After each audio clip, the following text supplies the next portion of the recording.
Priyanka ma'am ನಮಸ್ತೆ. Sir ನಮಸ್ಕಾರ. ಈಗಾಗಲೇ ನಿಮ್ಗೆ ವಿಚಾರ ಗೊತ್ತಿರ್ಬೋದು. ಕಳೆದ ಒಂದೆರಡು ವಾರಗಳಿಂದನೂ ಕೂಡ ಸಂತೋಷ್ ಬಾಲ್ರಾಜ್ ಸರ್ ಅನಾರೋಗ್ಯದಿಂದ ಹಾಸ್ಪಿಟ್ಲಿಗೆ ಅಡ್ಮಿಟ್ ಆಗಿದ್ರು. ಇವತ್ತು 9:30ಕ್ಕೆ ಅವರು ನಮ್ಮನ್ನೆಲ್ಲಾನು ಅಗಲಿದ್ದಾರೆ ಅಂತ ವಿಚಾರ ಗೊತ್ತಾಯ್ತು. ಸೊ ನೀವು ಅವ್ರ ಜೊತೆ ಗಣಪ ಸಿನಿಮಾದಲ್ಲಿ ಆಕ್ಟ್ ಮಾಡಿದ್ರಿ. ನಿಮ್ಮಿಬ್ಬರ ಒಂದು ಸಾಂಗ್ ಆಗಿರ್ಬೋದು, ಸಿನಿಮಾ ಆಗಿರ್ಬೋದು, ಕಾಂಬಿನೇಷನ್ ಸಿಕ್ಕಾಪಟ್ಟೆ ಸ್ಯಾಂಡಲ್ವುಡ್ ಸಿನಿ ಪ್ರಿಯರ್ಗೆ ಇಷ್ಟ ಆಗಿತ್ತು. ಇವತ್ತು ಸಡನ್ ಆಗಿ ಅವ್ರು ಇಲ್ಲ ಅಂದ ತಕ್ಷಣ ನಿಮ್ಗೆ ಹೆಂಗ್ ಅನ್ನಿಸ್ತಿದೆ ಮೇಡಮ್? ಸರ್ ಇದು ಇವತ್ತು ಅಂತಲ್ಲ, ಒಂದು 2 ವಾರದಿಂದ ಜಸ್ಟ್ ಈ ಪದ ಕೇಳಿದ್ಕೇನೆ ಭಯ ಆಗೋಯ್ತು. ಅವ್ನು ಯಾವತ್ತು ಒಂದಿನನೂ ಆರೋಗ್ಯ ಬಗ್ಗೆ ಎಲ್ಲ ನಾನ್ ಸ್ಯಾಡ್ ಆಗಿದ್ದೀನಿ ಯಾವ ತರನು ನಮಗ್ ತೋರ್ಸಿರ್ಲಿಲ್ಲ. ಅವ್ನ್ ಸಿಕ್ದಾಗೆಲ್ಲ ತುಂಬಾ ಚೆನ್ನಾಗ್ ಮಾತಾಡ್ತಾ ಇದ್ರು. ನನ್ಗೆ ಅವರು 2013ರಿಂದ ಪರಿಚಯ. ಇವತ್ತಿಗೂ ನಾವು ತುಂಬಾ ಅಂದ್ರೆ ತುಂಬಾ ಒಳ್ಳೆ ಸ್ನೇಹಿತರಾಗಿದ್ವು. ನಂಗೆ ಇದಂತೂ ಹೋಗಿದ್ದಾನೆ ಅನ್ನೋ ಫೀಲೇ ಇಲ್ಲ. ಸುಮ್ನೆ ಯಾರು ಸುಳ್ಳು ಹೇಳ್ತಿದ್ದಾರೆ ಅಂತಾನೆ ಅನ್ನಿಸ್ತಿದೆ. ಯಾಕೆಂದ್ರೆ ಆರೋಗ್ಯ ಅನ್ನೋದೆಲ್ಲ ಅವ್ನ್ ಅಷ್ಟು ಫೈಟ್ ಮಾಡ್ತಾನ, ಅವೆಲ್ಲ ಅವ್ನ್ ನೋಡ್ದವನು ಅಲ್ಲ. ಯಾಕೆ ಹಿಂಗಾಯ್ತು ಅಂತಾನು ಗೊತ್ತಾಗ್ತಾ ಇಲ್ಲ. ಯಾಕೆ ಇಷ್ಟು ನೆಗ್ಲೆಕ್ಟ್ ಮಾಡ್ಕೊಂಡ್ರು ಇಲ್ಲ ಗೊತ್ತಾಗ್ತಿಲ್ಲ ಸರ್. ಹೆಂಗಾಗ್ಬಿಟ್ಟಿದೆ ಅಂದ್ರೆ ಏನ್ ಮಾಡಿದ್ರು ಈ ಆರೋಗ್ಯಕ್ಕೆ ಎಷ್ಟು ಭಯ ಪಡ್ಬೇಕಲ್ಲ ಅನ್ನಿಸ್ಬಿಟ್ಟಿದೆ. ಮೇಡಮ್ ಆಕ್ಚುಲಿ ನೀವ್ ಹೇಳ್ದಂಗೆನೆ ನಟ ನಟಿಯರಾಗಿರ್ಬೋದು ಅಥವಾ ಆಲ್ಮೋಸ್ಟ್ ಎಲ್ರು ಕೂಡ ಫಿಟ್ನೆಸ್ ಫ್ರೀಕ್ ಇತ್ತೀಚಿನ ದಿನಗಳಲ್ಲೆಲ್ಲ ಇದ್ದೇ ಇರ್ತಾರೆ. ಅವರು ಕೂಡ ಸುಮಾರು ಫಿಟ್ನೆಸ್ ಫ್ರೀಕ್ ಆಗಿದ್ರು. ಅದ್ರ ಜೊತೆಗೆ ನಿಮ್ ಜೊತೆ ಎಲ್ಲಾನು ಕೂಡ ತುಂಬಾ ಚೆನ್ನಾಗಿ ಆಕ್ಟ್ ಮಾಡಿದ್ರು ಕೂಡ. ಸೊ ಹೌದು, ಅವ್ರು ಇತ್ತೀಚೆಗೆ ಸ್ವಲ್ಪ ಸಣ್ಣನೂ ಆಗಿದ್ರು, ತುಂಬಾ ಚೆನ್ನಾಗಿ ರೆಡಿ ಆಗಿದ್ರು. ಹೌದೌದೌದು. ಗೊತ್ತಿಲ್ಲ ನಂಗೆ ಗೊತ್ತಾಗ್ತಿಲ್ಲ ಸರ್. ಮೊನ್ನೆ ನನ್ನ ಪ್ರಕಾರ ಒಂದು 2 months ಬಿಫೋರ್ ನಾವು ಸಿಕ್ಕಿದ್ವು. ತುಂಬಾ ಚೆನ್ನಾಗಿ ಮಾತಾಡಿದ್ವು, ತುಂಬಾ ಫನ್ ಮಾಡಿದ್ವು, ತುಂಬಾ ನಗಿಸ್ತಾ ಇದ್ರು, ತುಂಬಾ ತರಲೆ ಮಾಡ್ತಿದ್ರು. ನನ್ಗಂತೂ ತುಂಬಾ ಕಾಲ್ ಎಳಿತಾ ಇದ್ರು. ನಾವು ತುಂಬಾ ಅಂದ್ರೆ ಲೈಕ್ ತುಂಬಾ ಹಳೆ ಪರಿಚಯ ಅಲ್ವಾ, ನಮ್ಗೇನು ಮುಜುಗರ ಅಂತ ಇರ್ತಿರ್ಲಿಲ್ಲ. ತುಂಬಾ ಪರ್ಸನಲ್ ಎಲ್ಲ ಹೇಳ್ಕೊತಾ ಇದ್ವು. ಮಾಡ್ಬೇಕು ಕೆಲ್ಸ ಮಾಡ್ಬೇಕು ಅದೇ ತರನೇ ನಾವು ಮಾತಾಡ್ತಾ ಇದ್ವು. ಸಡನ್ ಆಗಿ ಈ ವಿಚಾರ ಕೇಳಿದಾಗ ನಾನಂತೂ ಯಪ್ಪ ಇದರಿಂದ ಫೈಟ್ ಮಾಡೋನು ಹೊರಗ್ ಬಂದ್ರೆ ಸಾಕು ಅನ್ನಿಸ್ತಿತ್ತು. ಬಟ್ ಇವತ್ತು ಆ ಮಾತನ್ನ ಕೇಳಿ ತುಂಬಾನೇ ಭಯ ಆಗ್ಬಿಡ್ತು. ಏನಿದು ಈ ವಯಸ್ಸು, ಅವ್ನು ಎಷ್ಟು ಇನ್ನು ಚಿಕ್ಕ ಹುಡುಗ, ಏನು ಮಾಡ್ಲಿಲ್ಲ. ಶಿಟ್ ಅನ್ನಿಸ್ತಾ ಇದೆ ನನಗೆ ಇದ್ರ ಬಗ್ಗೆ. ಮೇಡಮ್ ಗಣಪ ಮೂವಿ ಅದ್ರಲ್ಲೂ ಕೂಡ ಮುದ್ದಾಗಿ ನೀನು ಆ ಸಾಂಗ್ ಅಂತೂ ಕೂಡ ಈಗ್ಲೂ ಕೂಡ ಎಷ್ಟೋ ಜನರ ಪ್ರೀ ವೆಡ್ಡಿಂಗ್ ಫೋಟೋ ಶೂಟ್ ಆಗಿರ್ಬೋದು, ಎಷ್ಟೋ ಜನರ ವಾಟ್ಸಪ್ ಸ್ಟೇಟಸ್ ಅಲ್ಲಿ ಹಾಗೇನೆ ಕಾಲರ್ ಟ್ಯೂನು ಸಿಕ್ಕಾಪಟ್ಟೆ ಸದ್ದು ಮಾಡಿದಂತ ನೀವಿಬ್ಬರಿಗೂ ಒಳ್ಳೆ ನೇಮ್ ಅನ್ನ ತಂದ್ಕೊಟ್ಟಂತ ಸಿನಿಮಾ ಅಂಡ್ ಸಾಂಗ್ ಅದು. ಆ ಸಾಂಗ್ ಅನ್ನು ನೋಡಿದಾಗೆಲ್ಲಾನು ಕೂಡ ನಮ್ಗೆ ಇಂಥ ಹೀರೋ ಇದಾಗ್ಬಿಟ್ರಲ್ಲ, ಇನ್ನು ಬಾಳಿ ಬದುಕಬೇಕಾಗಿದ್ದಂತಹ ಹೀರೋ ಇವಾಗ ಇಲ್ವಲ್ಲ ಅಂತ ಅನ್ಸುತ್ತೆ. ಅಂತದ್ರಲ್ಲಿ ನೀವು ಅವ್ರ ಜೊತೆ ಸ್ಕ್ರೀನ್ ಶೇರ್ ಮಾಡ್ಕೊಂಡು ಒಂದಷ್ಟು ಸಮಯವನ್ನ ಕಳ್ಕೊಂಡು, ಈಗ ನೀವೇ ಹೇಳ್ತಿದ್ರಿ ತುಂಬಾ ಫನ್ ಮಾಡ್ತಿದ್ರು, ತುಂಬಾ ಚೆನ್ನಾಗಿರ್ತಿದ್ರು, ತುಂಬಾ ಕಾಲೆಳಿತಿದ್ರು ಅಂತ ಹೇಳ್ಬಿಟ್ಟು. ಸೊ ನೆಕ್ಸ್ಟ್ ಅವರು ನಮ್ ಜೊತೆ ದೈಹಿಕವಾಗಿರಲ್ಲ ಬಟ್ ಮಾನಸಿಕವಾಗಿರ್ತಾರೆ. ಅವ್ರ ಜೊತೆ ಕಳೆದಿರುವಂತಹ ಒಂದಷ್ಟು ನೆನಪುಗಳನ್ನ ಶೇರ್ ಮಾಡೋದಾದ್ರೆ ಮೇಡಮ್. ನಾವ್ ಆಕ್ಚುಲಿ ಗಣಪ 2 ಪ್ಲಾನು ಅವ್ರಿತ್ತು. ತುಂಬಾ ಸಲ ಸಿಕ್ಕಿದಾಗ ಗಣಪ 2ನು ಮಾಡೋಣ ಪ್ರಿಯಾ ಅಂತಿದ್ರು. ಅಂದ್ರೆ ಅರ್ಥ ಅಷ್ಟು ಚೆನ್ನಾಗಿ ಕಾಂಬಿನೇಷನ್ ವರ್ಕ್ ಆಗಿತ್ತು. ಜೊತೆಗೆ ಆ ಸಿನಿಮಾ ಕೂಡ ಜನಕ್ ಬಹಳ ಪ್ರೀತಿ. ಇವತ್ತಿಗೂ ಗಣಪ ಸಿನಿಮಾ ಬಗ್ಗೆ ಮಾತಾಡ್ತಾರೆ. ನನ್ನ ಅದ್ರಲ್ಲೂ ಮೊದಲನೇ ಸಿನಿಮಾದಲ್ಲಿ ನನ್ಗೆ ಇವ್ರು ಫಸ್ಟ್ ಇವ್ರ ಜೊತೆ ಆಕ್ಟ್ ಮಾಡಿ ತುಂಬಾ ಖುಷಿ ಇತ್ತು. ನಂಗೆ ಒಳ್ಳೆ ಫ್ರೆಂಡ್ ಸಿಕ್ಕಿದ್ದು ಕನ್ನಡದಲ್ಲಿ ಫಸ್ಟ್. ಅಂದ್ರೆ ಬೆಂಗಳೂರಿಗೆ ಬಂದಾಗ ನನ್ ಫಸ್ಟ್ ಫ್ರೆಂಡ್ ಅಂತ ಬಂದ್ರೆ ಸಿನಿಮಾದಲ್ಲಿ ಸಂತು ಅಂತಾನೆ ತಗೋಬಹುದು. ಸಿಕ್ತಾಗೆಲ್ಲ ಸಿನಿಮಾ ಬಗ್ಗೆನೆ ಮಾತಾಡ್ತಾ ಇದ್ರು. ಅವ್ರ ಸಿನಿಮಾ ಬಿಟ್ರೆ ಬೇರೆ ಏನು ಮಾತೇ ಆಡ್ದವ್ರಲ್ಲ. ಆಮೇಲೆ ನನ್ ವಿಚಾರ ಏನಾರ ಹೇಳ್ಕೊಂಡ್ರೆ ನೀನೇನ್ ದಡ್ಡಿನ ಅಂತ ನನ್ಗೆ ಬುದ್ಧಿ ಹೇಳ್ತಿದ್ರು. ನೀನ್ ಯಾವಾಗ್ಲೂ ಹೀಗೆ ಇರ್ಬೇಡ ಅಂತೆಲ್ಲ ನನಗೆ ಯಾವಾಗ್ಲೂ ಒಂದೇನಾದ್ರು ಒಂದ್ ವಿಷಯಕ್ಕೆ ಹೇಳ್ತಾನೆ ಇರ್ತಿದ್ರು. ನೀನ್ ತಪ್ಪು ಮಾಡ್ತಿದ್ಯಾ ಪ್ರಿಯಾ, ಅದು ಇದು ಅಂದ್ರೆ ಲೈಕ್ ನನ್ನನ್ ಚಿಯರ್ ಮಾಡ್ತಾ ಇದ್ರು. ನಾನೇನಾದ್ರೂ ಸ್ವಲ್ಪ, ಯಾಕಂದ್ರೆ ಎಲ್ಲ ಗೊತ್ತಿರುತ್ತಲ್ಲ ಅವ್ರಿಗೆ. ನಾನು ಏನಾರ ಹೇಳಿದ್ರೆ ಅವ್ರು ನನ್ನನ್ ಚಿಯರ್ ಮಾಡ್ತಿದ್ರು. ಇವತ್ ಈ ತರದೊಂದ್ ಜಾಗ ನೋಡ್ತೀವಿ ಅಂತ ನಾನ್ ಅನ್ಕೊಂಡೇ ಇರ್ಲಿಲ್ಲ.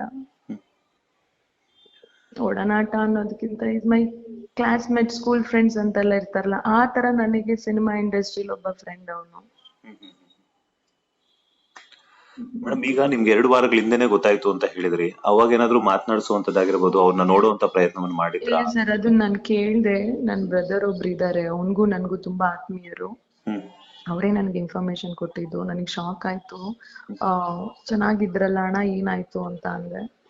ಇಲ್ಲ ಈ ತರ ಆಗಿದೆ, ICU ಅಲ್ಲಿ ಇಟ್ಟಿದ್ದಾರೆ. ICU ಅಲ್ಲಿ ಇಡೋಷ್ಟು ಇದಾಗಿದ್ಯಾ ಅಂತ ನಾನ್ ಶಾಕ್ ಆದೆ. ಹ್ಮ್ ಅವಾಗ ಬ್ರದರ್ ಬರ್ಲಾ, ನಾನ್ ನೋಡ್ಬೇಕು ಅವ್ನ ಅಂದಾಗ ಯಾರನ್ನೂ ಬಿಡ್ತಿಲ್ಲ ಅಂತ ಅಂದ್ರು. ಹ್ಮ್ ಆಮೇಲೆ ಮತ್ತೆ 2 days ಬಿಫೋರು ಸ್ವಲ್ಪ ಕೋಮಾ ಅಂತೆಲ್ಲ ಪದಗಳು ಕೇಳಿದಾಗ ಭಯನೇ ಆಗೋಯ್ತು. ಏನಿದು ಏನೇನೋ ಕೇಳ್ತಿದೀವಲ್ಲ ಅಂತ. ಹ್ಮ್ ಮೊನ್ನೆ ಗಣಪ ಸಿನಿಮಾ ರಿಲೀಸ್ ಆಗಿ 10 years ಆಯ್ತು ಅಂತ ಅವನೇ ನನಗ್ ಹಾಕಿ ವಿಶ್ ಮಾಡಿದಾನೆ. ಹ್ಮ್ ಹ್ಮ್ ಪ್ರಿಯಾಂಕಾ 10 year ಆಯ್ತು ಅಂತ. ಇವನ್ ಇನ್ಸ್ಟಾಗ್ರಾಮ್ ಅಲ್ಲೆಲ್ಲ ಹಾಕಿ ನಾನು ರೀಟ್ಯಾಗ್ ಮಾಡಿದ್ದೆ. ಹ್ಮ್ ಮೊನ್ನೆ ಮಾತಾಡಿದೀವಿ ಎಷ್ಟ್ ಚೆನ್ನಾಗೆ. ಹ್ಮ್ ಬಟ್ ಸಡನ್ ಆಗಿ ಈ ತರದೊಂದು ಅಂತ ಕೇಳಿದಾಗ ಏನಿದು, ಏನಪ್ಪಾ ಇದು ಜೀವನ ಅನ್ನೋ ತರ ಫೀಲ್ ಆಗ್ತಾ ಇದೆ ನನ್ಗೆ. ಎಲ್ಲೋ ಕತೆಗಳು ಎಲ್ಲೋ ಬೇರೆಯವ್ರ ಜೀವನದಲ್ಲಿ ನಡೆಯೋದ್ ನೋಡ್ದಾಗ ನಮ್ಗೆ ಅಷ್ಟ್ ಅನ್ಸಲ್ಲ. ಬಟ್ ಹ್ಮ್ ನಮ್ಮ ಅಕ್ಕ ಪಕ್ಕದವ್ರದೇ ನಡೆದಾಗ ಇಷ್ಟೇನ ಜೀವನ ಅಂತ ಒಂಥರ ಏನು ಏನ್ ಮಾತಾಡ್ಲಿ, ಏನ್ ವಾಟ್ ನೆಕ್ಸ್ಟ್, ನಾವೇನು ಈ ತರ ಫೀಲ್ ಆಗ್ತಾ ಇದೆ ನೆಕ್ಸ್ಟ್ ನನ್ಗೆ. ಖಂಡಿತ ಮೇಡಮ್, ಯಾಕಂತಂದ್ರೆ ನಾವು 1-2 ಸಲ ಇಂಟರ್ವ್ಯೂ ಮಾಡಿದಾಗ್ಲೇನೆ ಅವರ ಒಂದು ಪರ್ಸನಾಲಿಟಿಗಾಗಿರ್ಬೋದು, ಅವ್ರ ಮಾತುಗಾರಿಕೆ, ಅವರು ನಮ್ಗೆ ಕೊಡ್ತಿದಂತ ರೆಸ್ಪೆಕ್ಟ್ಗೆನೆ ನಾವು ತುಂಬಾ ಚೆನ್ನಾಗಿ ಅಟ್ಯಾಚ್ ಆಗ್ಬಿಡ್ತೀವಿ. ಅಂತದ್ರಲ್ಲಿ ನೀವು ಅವ್ರೊಟ್ಟಿಗೆ ಕೆಲಸ ಮಾಡಿದ್ರೆ ಅಂದ್ರೆ ಆ ಬಾಂಡಿಂಗ್ ನ ನೆನೆಸ್ಕೊಂಡ್ರೆ ನನಗೆ ಒಂಥರ ದುಃಖ ಆಗ್ತಾ ಇದೆ. ಅಂಡ್ ಮೇಡಮ್ ಇನ್ನೊಂದ್ ಏನಂತಂದ್ರೆ, ಅವರು ಇತ್ತೀಚೆಗೆ ಮದುವೆ ತಯಾರಿಯನ್ನು ಕೂಡ ನಡೆಸ್ತಿದ್ರು ಅಂತ ಹೇಳ್ಬಿಟ್ಟು ನೀವು ಲಾಸ್ಟ್ ಟೈಮ್ ಹೇಳಿದ್ರಿ, 2 ತಿಂಗಳಿಂದ ಸಿಕ್ಕಿದ್ರು ಅಂತ. ಮದುವೆ ಬಗ್ಗೆ ಏನಾದ್ರು ಹೇಳಿದ್ರಾ ಮೇಡಮ್ ಅಂತ? ಮದುವೆ ನನಗೆ ಐಡಿಯಾ ಇಲ್ಲ ಸರ್. ನಾನು ಏನಾದ್ರೂ ಮದುವೆ ಬಗ್ಗೆ ಖಂಡಿತ ಕ್ವಶನ್ ಇಲ್ದೆ ಮೀಟಿಂಗ್ ಮುಗೀತಿರ್ಲಿಲ್ಲ ನಮ್ಮಿಬ್ರದ್ದು. ಹ್ಮ್ ಹ್ಮ್ ಬಿಕಾಸ್ ನಾವು ಅವಾಗಿಂದನೂ ನಿಂದ್ ಯಾವಾಗ ನಿಂದ್ ಯಾವಾಗ ನಿಂದ್ ಯಾವಾಗ ಅನ್ಕೊಂಡೆ ನಾವು ಮಾತಾಡ್ತಾ ಇದ್ದಿದ್ದು. ಹ್ಮ್ ನಾನ್ ಯಾವಾಗ್ಲೂ ಹೇಳ್ತಿದ್ದೆ, ಸಂತು ನೀನ್ ನನಗ್ ಒಳ್ಳೆ ಹುಡುಗನ್ ಹುಡುಕ್ಬೇಕು, ನಾನ್ ನಿನಗೊಂದ್ ಒಳ್ಳೆ ಹುಡುಗಿನ ಹುಡುಕ್ತೀನಿ ಅಂತ. ಈ ತರನೇ ನಾವ್ ಮಾತಾಡ್ತಾ ಇದ್ವು.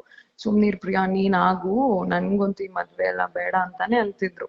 ಹ್ಮ್ ನಾನ್ ಸುಮ್ನೆ ಇರಿ, ಎಷ್ಟ್ ದಿನ ಅಂತ ಹೀಗೆ ಒಬ್ರೇ ಇರ್ತೀರಾ, ಮದ್ವೆ ಆಗ್ಬೇಕು, ಒಂದ್ ಸಂಸಾರ, ಒಂದ್ ಮಗು, ಒಂದ್ ಫ್ಯಾಮಿಲಿ ಅಂತ ಬೇಕು ಅಂತ ಈ ತರನೇ ನಾವ್ ಮಾತಾಡ್ತಾ ಇದ್ದಿದ್ದು. ಬಟ್ ಯಾವತ್ತೂ ನನ್ ಮದ್ವೆ ಫಿಕ್ಸ್ ಆಯ್ತು ಪ್ರಿಯಾ, ಇನ್ನೇನು ಸೆಟ್ ಆಗಿದೆ, ನಾನ್ ಮದ್ವೆ ಕರಿತೀನಿ ಅನ್ನೋದು ವಿಚಾರ ನಾನ್ ಕೇಳಿಸ್ಕೊಂಡಿಲ್ಲ. ಇಲ್ಲಾಂದ್ರೆ ನನಗ್ ಬಂದ್ಬಿಡ್ತಿತ್ತು. ಹ್ಮ್ ಹ್ಮ್ ಯಾಕೆಂದ್ರೆ ಬಿಕಾಸ್ ನಾವೇ ಅಷ್ಟು ಈಗರ್ಲಿ ಆಗಿ ವೆಯ್ಟ್ ಮಾಡ್ತಾ ಇದ್ದಿದ್ದು. ಮದ್ವೆ ನೋಡ್ಬೇಕು, ನಮ್ ಸ್ನೇಹಿತರು ಮದ್ವೆ ನೋಡ್ಬೇಕು ಅಂತ ಅನ್ನೋದ್ ಖುಷಿ ಇರುತ್ತಲ್ಲ. ಹ್ಮ್ ಅಂಡ್ ಸಿಕ್ದಾಗೆಲ್ಲ ಅದನ್ನ ತುಂಬಾ ಸಲ ಡೀಪ್ ಆಗಿ ಡಿಸ್ಕಸ್ ಮಾಡಿರ್ತೀವಿ. ಹ್ಮ್ ಬಟ್ ಆ ಇನ್ಫಾರ್ಮೇಶನ್ ಸೀರಿಯಸ್ ಅನ್ನೋದು ನಂಗೆ ಐಡಿಯಾ ಇಲ್ಲ. ಹ್ಮ್ ಆ, ಗೊತ್ತಿಲ್ಲ ಸರ್, ಅದು ನನ್ಗಂತೂ ಬಂದಿಲ್ಲ. ನಾನು ಕೇಳಿಸ್ಕೊಂಡು ಇಲ್ಲ ಅದು ಯಾರ ಹತ್ರ. ಮೇಡಮ್ ಎಷ್ಟೇ ಹೇಳಿದ್ರು ಕೂಡ ಈಗ ಅವ್ರ ಫ್ಯಾಮಿಲಿ, ಅವ್ರ ಅಪ್ಪನ ಅಗಲಿದ ನಂತರ ಅವರು ಕೂಡ ಸ್ಯಾಂಡಲ್ವುಡ್ ನಲ್ಲಿ ಒಂದು ಸ್ಟೇಬಲ್ ಆಗಿ ನಿಂತ್ಕೋಬೇಕು ಅಂತ ಹೇಳ್ಬಿಟ್ಟು ಒಂದಷ್ಟು ಪ್ರಯತ್ನವನ್ನ ಮಾಡ್ತಿದ್ರು. ಸತ್ಯಂ ಸಿನಿಮಾ ಟೈಮಲ್ಲೂ ಕೂಡ ನಾನು ಅವ್ರನ್ನ ಮಾತನಾಡಿಸಿದ್ದೆ, ಏನಾದ್ರೂ ಮಾಡ್ಬೇಕು ಬ್ರೋ, ಒಳ್ಳೊಳ್ಳೆ ಸಿನಿಮಾಗಳನ್ನ ಕೊಡಬೇಕು ಕನ್ನಡ ಚಿತ್ರರಂಗಕ್ಕೆ ಅಂತ ಹೇಳಿದ್ರು. ಅದಾದ ನಂತರ ಈಗ ಅವ್ರ ಅಕ್ಕ ಮತ್ತೆ ಅವ್ರ ತಾಯಿಯನ್ನ ಅಗಲಿದ್ದಾರೆ. ಕೆಲವು ವರ್ಷಗಳಿಂದನೇ ಅವ್ರ ತಂದೆಯನ್ನ ಅಗಲಿದ್ರು. ಸೊ ಅವ್ರ ಅಕ್ಕ ಮತ್ತೆ ಅವ್ರ ಅಮ್ಮನಿಗೆ ಯಾವ ರೀತಿ ಸಾಂತ್ವನ ಹೇಳ್ತೀರಾ ಮೇಡಮ್, ಅವ್ರ ತಾಯಿ ಅವ್ರಿಗೆ ಅಂತ? ಏನ್ ಹೇಳಿ ಸರ್, ಧೈರ್ಯವಾಗಿರಿ ಅನ್ಬೇಕು. ಆದ್ರೆ ಮನೇಲಿರೋ ಒಬ್ಬ ಗಂಡ್ ಮಗುನೇ ಕಳ್ಕೊಂಡ್ರೆ ನಂಗೆ ಗೊತ್ತು ಏನ್ ಕಷ್ಟ ಅಂತ. ಹ್ಮ್ ಬಟ್ ಇದು ನಂಗೆ ಒಂಥರ ಹೆಂಗೆ ಅಂದ್ರೆ, ಅವನಾಗೆ ಅವ್ನ್ ಮಾಡ್ಕೊಂಡ, ಇಲ್ಲ ಅವನಿಗೆ ಇದೊಂದ್ ಜೀವನ ಇಷ್ಟೇನಾ, ಇಲ್ಲ ಏನು ಅಂತಾನು ಗೊತ್ತಾಗ್ತಿಲ್ಲ. ಎಷ್ಟು ಸ್ಟ್ರಾಂಗ್ ಬಾಯ್. ಏನ್ ಸರಿ ಹೇಳಿ, ಏನ್ ಸಂತನ್ ಬರ್ತಾನೆ ಅಂತ ಹೇಳ, ಸಂತು ಸಿಗ್ತಾನೆ ಅಂತ ಹೇಳ, ಇಲ್ಲ ಎಲ್ಲೋ ಹೋಗಿದ್ದಾನೆ ನಾಳೆ ಬರ್ತಾನೆ ಅಂತ ಹೇಳಕ್ಕಾಗುತ್ತಾ? ಅವ್ರ ಧೈರ್ಯ ಮಾಡ್ಕೋಬೇಕಷ್ಟೇ. ಯಾಕೆಂದ್ರೆ ಅಂಕಲು ಅಷ್ಟೇ, ಸಡನ್ ಆಗಿ ಎಷ್ಟು ಚೆನ್ನಾಗಿದ್ದವ್ರು ಸಡನ್ ಆಗಿ ನ್ಯೂಸ್ ಕೇಳಿದ್ವು. ಹ್ಮ್ ಅವ್ರದ್ದು ಏನು ಆರೋಗ್ಯ ಆ ತರ ಏನು ಸಮಸ್ಯೆ ಇದೆ, ಸಡನ್ ಆಗಿ ಈ ತರ ಏನೋ ಆಯ್ತು ಅಂತ ಬೆಳಗ್ಗೆನೆ ಈ ತರ ನ್ಯೂಸ್ ಬಂತು.